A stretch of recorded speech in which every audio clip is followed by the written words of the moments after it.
স্বরাষ্ট্র সচিবের সাথে বৈঠকের পর জাতীয় জাদুঘরের সামনে ব্রিফিং করছেন চাকরিচ্যুত বিডিআর সদস্যদের প্রতিনিধি দল। আমরা সরাসরি চলে যাচ্ছি সেখানে। তদন্ত কমিশনকে পূর্ণ স্বাধীনতা দিতে হবে, এটা ছিল আমাদের দ্বিতীয় দাবি। এবং আমার তৃতীয় দাবি করছি যে ফ্যাসিস্ট শেখ হাসিনার সরকারের সময় যে সকল মামলায় যে সকল আমাদের বাংলাদেশের অন্যান্য মানুষ এমনকি ফাঁসি যাবজ্জীবন সাজা হয়েছিল, তাদেরকে বেকসুর খালাস দেওয়া হয়েছে। তাহলে বিডিআরের আমার ভাই আজকে 16 বছর কেন জেলে থাকবে?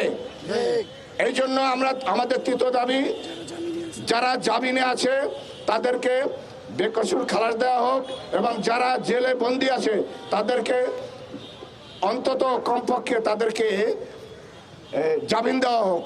তারপরে তদন্ত কমিশন স্বাধীনভাবে তদন্ত করে যদি দোষী কাউকে পাওয়া যায় তাকে শাস্তির আওতায় আনা হোক।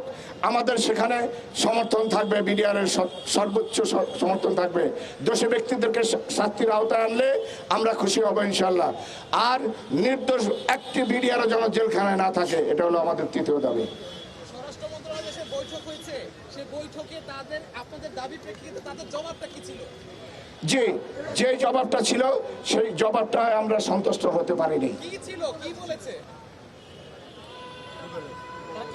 যে আমি এইটুকুই বলতে চাচ্ছি, অনেক কথাই হয়েছে কিন্তু তাদের কথায় আমরা সন্তুষ্ট হতে পারিনি, আমাদের দাবি মেনে নেয়নি। না, তারা বলেছে যে আমাদেরকে দরখাস্ত করার জন্য মানবিক কারণে। আমরা তো এখানে কোনো দয়ার জন্য আসি নাই, আমরা আমাদের ন্যায্য অধিকার ফিরে পাওয়ার জন্য আসছি। আমরা অধিকার আদায় করব, একবারও বলছি না, আদায় করব।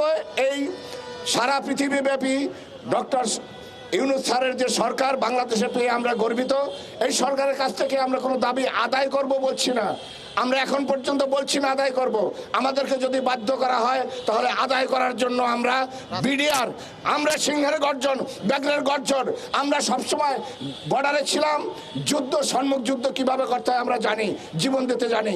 আমরা কোরআন শপথ করে জীবন দেওয়ার জন্য আমরা বিডিআরের চাকরি নিয়েছিলাম।